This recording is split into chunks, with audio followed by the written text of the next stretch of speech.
10 मे हा दिवस आपण जागतिक मातृत्व दिवस म्हणून साजरा करतो. आता दरवर्षी कॅलेंडर मध्ये लिहिलेलं असतं तो 10 मे साजरा करत आलो. यावेळेला हा व्हिडिओ बनवताना मी थोडा त्याचा इतिहासाचा अभ्यास केला की बाबा हा मातृत्व दिन म्हणजे काय आहे. आपण लेक्चर देतो नेहमी की आईनी कशी काळजी घ्यावी, प्रेग्नंट वुमननी कशी काळजी घ्यावी, जी आई बनणार आहे त्यांनी कशी काळजी घ्यावी आणि आईची कशी काळजी घ्यावी, हे नेहमी वर्षानुवर्ष करत आलो. आज मला कळलं की हा व्हिडिओ बनवताना माझं अज्ञानच आहे. म्हणजे मला कळलं की हे अॅना जेविस नावाची एक व्यक्ती होती की तिने आपल्या आईच्या ऑनरसाठी USA मध्ये हा दिन सुरू केला. नंतर असं कळलं की 15 मार्च पण एक आहे, तो UK आणि काही कंट्री मनवतात आणि 10 मे हा आजचा आहे तो USA आणि काही कंट्री बनवतात. ठीक आहे, त्या कंट्रींचा असू दे काय असेल ते. खरं म्हणजे आपण दररोजच मातृत्व दिन साजरा केला पाहिजे, कारण आई आहे म्हणून तर आपण आहे. आपल्या इंडियन कल्चरमध्ये आईचं वेगळं महत्व सांगायची काही गरजच नाही. आणि खास करून आमच्या स्त्रीरोग शास्त्रामध्ये तर स्त्री हीच प्रधान आहे आणि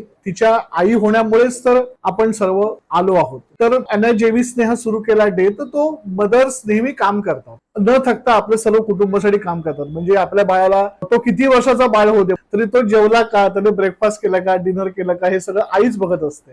त्यांचं महत्व अधोरेखित करण्यासाठी, त्यांना कुठेतरी विश्रांती मिळण्यासाठी आणि मग त्यांना त्या निमित्ताने गिफ्ट देणं, असा प्रकारचा तो आहे. मग मी म्हणेन की हा बाकीचा पण बदल होते, आपण त्यांना आरोग्याची गिफ्ट दिली पाहिजे. मग ज्या आई होणार आहेत त्यांच्यासाठी रेग्युलर अँटीनेटल चेकअप ज्याला आपण म्हणतो की त्यांनी डॉक्टरांकडे येऊन चेकअप केले पाहिजे. काय नाही, साधं आपण पल्स, बीपी, उंची, वजन, बाळाचे ठोके हेच तपासतो. परंतु या छोट्या छोट्या गोष्टीतून तिच्या आत्ता गर्भारपणामध्ये काही धोके उत्पन्न होणार नाहीत ना, हे आपल्याला त्याच्यामध्ये कळत असतं. आणि मग त्याच्यामध्ये कुठेतरी आपल्याला कळलं किंवा बाळाची वाढ होत नाहीये किंवा ब्लड प्रेशर वाढायला लागलंय, हिला काहीतरी झटकाण्याचा धोका आहे, हिचा प्लॅसेंटाला काहीतरी प्रॉब्लेम आहे, आपण लगेच त्याच्यावर उपचार करून त्याची आपण काळजी घेऊन त्याच्यामध्ये आपण काहीतरी चांगला मार्ग काढू शकतो. बाकी गिफ्ट काही देऊ नका, पण त्याला रेग्युलर डॉक्टरांकडे येऊन तपासून तिची सोनोग्राफी, वेळच्या वेळी औषधं, डॉक्टरांच्या सल्ल्याप्रमाणे औषधं, हे जरी केलं तर ती मदरला चांगली गिफ्ट होईल. आणि दुसरी आपली जी आहे, आपली